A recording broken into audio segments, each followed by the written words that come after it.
name is Tara Radke, and I'm the System Manager for Orion Integrated Landing Systems. So, even though Orion has performed the majority of its mission of taking humans to space and then returning back home, we still have to do the last really important part, slowing down so that they can safely land and be recovered onto the ship and back home. Orion's coming back from deep space and re-enters the atmosphere, going really fast. The guidance navigation control system does some maneuvering to help slow down the vehicle, and at that point, start looking for the right conditions to deploy the parachutes. The first parachutes that come out are the forward bay cover parachutes. They're mortar deployed, so they're fired basically with cannons out the back of the vehicle at 125 feet per second. After those are inflated, pyrotechnic piston thrusters push the cover off and jettison it away, and that exposes all the other parachutes that are on the top of the vehicle so they can perform their job. The next parachutes in the sequence are the drogue parachutes.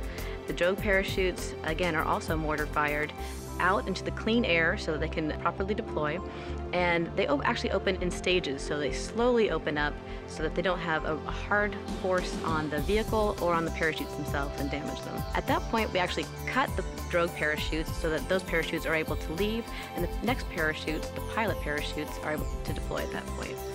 The pilot parachutes are small chutes. They're actually 11 feet in diameter and are actually used to pull the main parachutes out of the bay. The main parachutes are the large ones. Those are 300 pounds, and when they are fully inflated, 116 feet in diameter.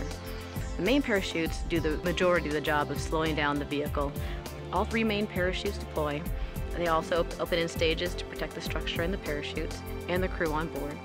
And at that point, slow the vehicle down to about 25 feet per second when it lands in the water. Working in the descent and landing phase is really challenging. You're coming from extreme environments that you've had to go along on the ride the entire way. As we work with the parachutes, as we work with the GNC team and how all these pieces fit together, it feels like a very important job to make sure that we're taking care of the crew, that we're bringing them back safely, and that we land and keep the vehicle safe around them and are able to recover them safely.